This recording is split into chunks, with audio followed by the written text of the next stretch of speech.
எனக்கு வந்து பிரஜன் வந்து உள்ள வந்து ஃபேமிலி ரவுண்டில் வந்து எனக்கு இந்த மூவிஸ் எல்லாம் கிடைச்சிருக்கு, நான் இந்த ப்ரொடக்ஷனில் படம் பண்ணுறேன், நான் இந்த ஹீரோ கூட நான் வந்து ஆப்போசிட்டில் பண்ணுறேன் இப்படின்னெல்லாம் சொல்லும்போது நான் என்ன நினச்சிட்டு இருந்தோனோ, நான் எதுக்காக நான் உள்ளே வந்தேனோ நான் அதை அச்சீவ் பண்ணிட்டேன்.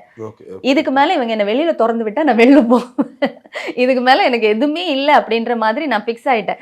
நான் டிடிஎஃப்க்கு பவுன்ஸ் ஆகி வந்ததுக்கு காரணமே அதுதான். லைக் வந்து ஓகே இதுக்கு மேலே நான் வந்து ரொம்ப ஃபன்னாக ஒரு சாண்ட்ராவாக இருக்கலாம்.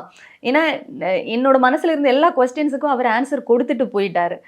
அதுதான் தேவை எனக்கு. அதனால வந்து எனக்கு அந்த மணி பாக்ஸ் எடுக்கணும்னா எதுவுமே மைண்டில் இல்லை. பட் வந்து யாருமே எடுக்க மாட்டேன் அப்படின்னு நினச்சிட்டு இருந்தேன்னா, ஒரு 20 எல்லாம் வந்துருச்சுன்னா இன்னும் ஒரு டாஸ்க் இருந்தது. சரி 20 எல்லாம் வந்துட்டேன்னா எப்படி இங்கிருந்து வெளில போக வேற வாய்ப்பு இல்லை, எடுத்துகிட்டு போயிடலாம் அப்படின்னு யோசிச்சுட்டு இருக்கும்போது தான் திவ்யாவோட அந்த பாட்டு அது வந்தது. அப்போ நான் வந்து டிசைட் பண்ணிட்டேன், ஐயோ நம்ம எடுக்க வேண்டாம், அவங்க வேற ஏதோ பிளான் பண்றாங்க, நமக்கு வேண்டாம் அப்படின்னு சொல்லி அது கம்ப்ளீட்டா டோட்டலி வாஷ்ட் அவுட் என் மனசுல இருந்து. அதை எடுக்கணுன்ற ஐடியாவே எனக்கு இல்லை. வினோத் கிட்ட, அரோரா கிட்ட எல்லார்கிட்டையும் நான் எடுக்காதேன்னு சொல்லியிருந்தேன், ஆனா தெரியல.